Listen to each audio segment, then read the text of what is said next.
MVP HOT6 as a support here.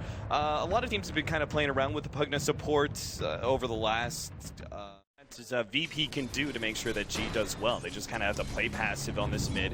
The Earthshaker rotation isn't going to be that valuable. Sunby is going to take some damage. He actually is going to be hit by the Fissure as well. Illidan going for the dive now underneath the tower. He pops the cogs knowing that he's going to die anyway. Just tries to get a little bit more damage onto Illidan, but it does. He might actually die. He's dead. Well played. Sunby realizing that he was going to die no matter what there, goes ahead and cogs Illidan inside. Allow them to be the ones to take the middle tower instead.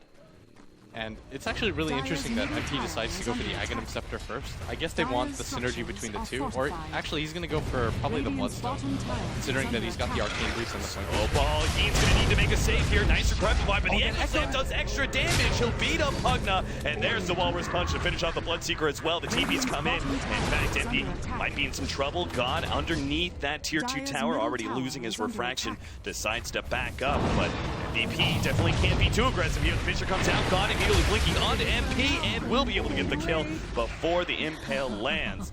MVP HOT6 just a little bit too disjointed themselves. Let's see whether or not Virtus.pro are actually able to defend in time. A lot of MVP HOT6 are quite low. There was fast TPs into the tier 2 tower, and God, well, he's actually got a haste rune, so this could be really big. FNG is going to go first once there. Now the hook shot. Oh God, this is going to be terrible. Fissure already bringing 2 low. G coming in, able to finish off 1, 2, and Echo Slam gets laid out, and 3 end up falling around that Roshan pit, with Rosh only sitting at 1500 HP. It doesn't get better than that for VP. G just kind of walks in and says, hey, free Aegis. Free Aegis, free kills. 15 minutes, and the enemy team has an advantage. What's the better play here? Do you just go ahead and give up a lot of your map control and wait out your opportunity, or do you try and force the fights anyway? FNG's going to go on Jerax right now, who has a TP, but he doesn't have enough mana to use this. And he was trying to drag the creeps over, but FNG going to get another solo kill as he's on a mega spree. But I think what you do if you're MVP HOT6 is wait out the items that you absolutely need to fight. Like if HOT6 can grab a few items on their cores, like if Rev gets a BKB for the next fight, and if you get a Bloodstone on the Lina, then maybe you can get into an engagement. Those are probably the items that you wait for. Oh, MP. Telekinesis up and taken out. I'm not sure what his plan there, if he was just hoping to be able to push out the wave real quick, but complete map control at this point. Like once you get those items on MVP HOT6, what are you really waiting for? Like, it's going to take you way too long to get an Aghanim Scepter on the game. Probably ends before that if you let it progress at this rate. So you have to choose at some point to get aggressive on the map. Oh, for Rev. Echo slams immediately. They're willing to pop that ultimate just to finish off the Bloodseeker, especially when they're already pushing in both top and middle lane. Now, the Earthshaker's going to go back to defend. He already used his Echo Slam anyway, so he'll try and stop the TP back of Lina, or at least protect that tier 3 tower. Meanwhile, his allies putting pressure on the tier 3 at top lane. Sunby already jumping on Illidan, who pops his BKB, and now turns and fights Sunby. Sunby will go down quite easily. Jerax already slowed down. Snowball will pull the Gyrocopter forward in order to get that kill. He trying to heal up his allies and kill the enemy with a single target focus, just not going to be good enough. Bloodseekers comes back, and looks like they'll be able to take out the Templar Assassin's Aegis, but that seems to be about it. Verev can't even force this fight anymore. So you probably wait for that.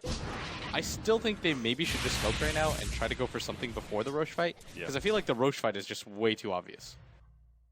Lil almost found a pick off on that Lion bottom lane, but a Hex TP out does get him away. Then G is going to commit the Echo Slam. He immediately gets ruptured and force snaps himself away. TP's out. He's good. Call down. Also zoning away a lot of MVP HOT6. In fact, he's going to get a kill on Sunby. Now they're going to preserve for more. Illidan is trying to just right-click these heroes down with the trap. He will be able to catch up to MP. Gets that kill. And Jerax, well healed up by the Bloodstone, will start backing himself up. Turns to go for God. Hexing him away, but now there goes the Ice Shards to try and block him back to his retreat to the fountain. God moves forward right in front of the fountain. Gets the kill.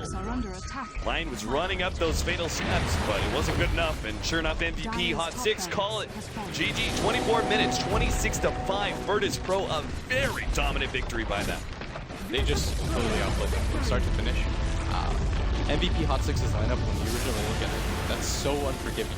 You can't mess up. With supports like Lion and Pugna both, those are heroes that are going to naturally just have cap out at around 800 HP. Even if you decide to do the Sing Sing Vibe Bracer kind of thing, and Lil sells everything and he buys 5-6 mangoes, but the thing is, he decided to build incredibly defensive